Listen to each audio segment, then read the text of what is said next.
Hello friends, அனைவருக்கும் வணக்கம். இன்றைக்கி என்ன ரெசிபின்னு பார்த்தீங்கன்னா லஞ்ச் பாக்ஸ் ரெசிபி தான். தக்காளி சாதமும் உருளைக்கிழங்கு வறுவலும் செய்ய போகிறோம்.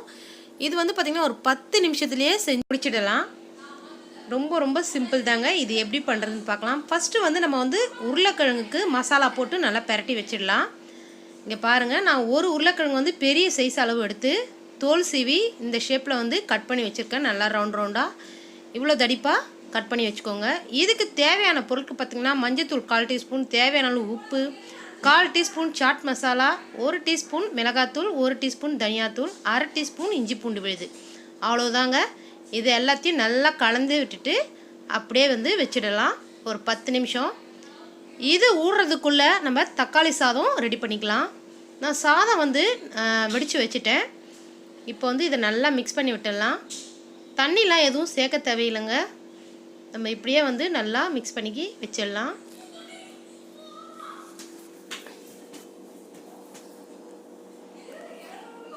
இப்போ எல்லாத்தையும் மிக்ஸ் பண்ணியாச்சு, ஒரு ஓரம் வச்சிடுறேன்.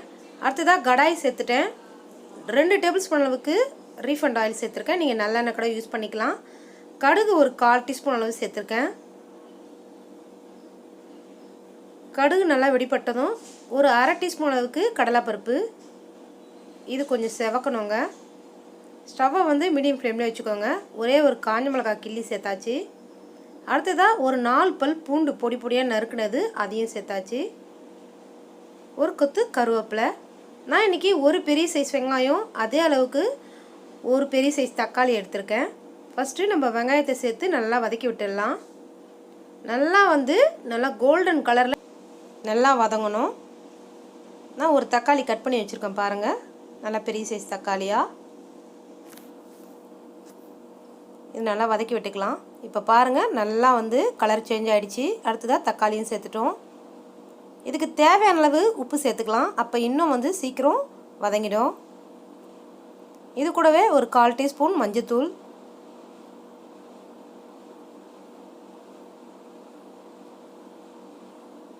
இப்போ வந்து நல்லா வதக்கி விட்டுக்கலாம். தக்காளி வந்து நல்லா குழையாக வந்து வதங்கணும். அதுக்கப்புறம் தான் நம்ம வந்து மிளகாத்தூள் சேர்க்கணும். இப்போ பாருங்கள், நல்லா வதங்கிடுச்சு. நான் 1/2 டேபிள் ஸ்பூன் அளவுக்கு மிளகாத்தூள் சேர்த்துருக்கேன். ஸ்பூனில் தான் அளக்கிறேன் பாருங்கள். இது 1 டீஸ்பூன் சேர்த்துட்டேன். இப்போ ஒரு 1/2 டீஸ்பூன் அளவு சேர்த்துருக்கேன். காரம் கம்மியாக வேணுன்றவங்க 1 டீஸ்பூனும் சேர்த்துக்கோங்க. இப்போ இதை வந்து 1 நிமிஷம் அளவுக்கு நல்லா வந்து வதக்கி விட்டுக்கணும், அந்த மிளகாத்தூள் நெடி போகிற வரைக்கும். அதுக்கப்புறம் ஒரு 1/2 கப்பை விட கம்மியாக வந்து தண்ணி சேர்த்துக்கோங்க. ரொம்ப தண்ணி சேர்க்க தேவையில்லை. இப்போ வந்து தண்ணி சேர்த்து நல்லா மிக்ஸ் பண்ணி ஒரு 5 நிமிஷம் மூடி வச்சா போதுங்க. நம்ம ஊற்றின எண்ணெய்லாம் நல்லா மேலேயே மிதக்கும் பாருங்கள். இப்போ பாருங்கள், 5 நிமிஷம் ஆயிடுச்சு. நல்லா சூப்பராக வந்து வதங்கிடுச்சு. இப்போ வந்து சாதம் போட்டு கிளறிக்கலாம். இது வந்து பார்த்திங்கன்னா 2 ஆள் சாப்பிட்லாம். அதாவது பெரியவங்களே வந்து 2 பேர் சாப்பிட்லாம். சின்ன பசங்களாக இருந்தால் ஒரு 3 பேர் சாப்பிட்லாம். இது நல்லா வந்து கலந்து விட்டுடலாம். நல்லா மிக்ஸ் பண்ணியாச்சு. இப்போ இது ஒரு மூடி போட்டு மூடி வச்சிடலாம். நம்ம தக்காளி சாதம் ரெடி ஆகிடுச்சு. அடுத்ததாக உருளைக்கிழங்க வறுத்துக்கலாம். ஊறின உருளைக்கிழங்க ரவையில் வந்து இந்த மாதிரி வந்து பெரட்டிக்கோங்க. பெரட்டிட்டு தவாவில் எண்ணெய் ஊற்றி வச்சுருக்கேன் 1 டேபிள் ஸ்பூன் அளவுக்கு. ஸ்டவ்வை வந்து மீடியம் ஃப்ளேமில் தான் வச்சுருக்கேன். இப்போ உருளைக்கிழங்கெல்லாம் சேர்த்துடலாம். சேர்த்துட்டு ஒரு மூடி போட்டு மூடி வச்சுருங்க ஒரு நிமிஷம். அதுக்கப்புறம் திருப்பி போட்டுடலாம். ஹை ஃப்ளேமில் வச்சிடக்கூடாது, அப்புறம் உருளைக்கிழங்கு வேகாது, ரவை வந்து கரிஞ்சிரும். இந்த மாதிரி மூடி வச்சு நீங்கள் திருப்பி போட்டிங்கன்னா தான் வந்து பார்த்திங்கன்னா உருளைக்கிழங்கு நல்லா சாஃப்டாக வந்துருக்கும். அதேமாரி ரவை வந்து தீயாது. இதை திருப்பி போட்டுட்டு மறுபடியும் 1 நிமிஷம் மூடி வச்சிடலாம். நீங்கள் வெந்துடுச்சான்னு பார்க்கறதுக்கு லைட்டாக வந்து நசுக்கி பாருங்கள் ஒரு உருளைக்கிழங்கு எடுத்து.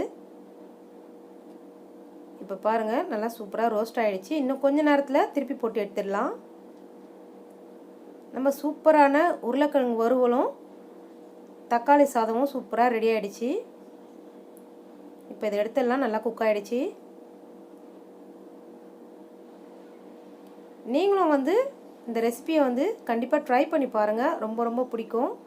ரொம்ப சூப்பராகவும் இருக்கும். குழந்தைங்களும் ரொம்ப விரும்பி சாப்பிடுவாங்க. ரொம்ப ஈஸியும் கூட. நீங்களும் கண்டிப்பாக ட்ரை பண்ணி பாருங்கள். இந்த வீடியோ பிடிச்சிருக்கும்னு நினைக்கிறேன். இந்த வீடியோ பிடிச்சிருந்தா மை சமையலுக்கு சப்ஸ்கிரைப் பண்ணுங்கள், லைக் பண்ணுங்கள், ஷேர் பண்ணுங்கள், கமெண்ட் பண்ணுங்கள். தேங்க்யூ.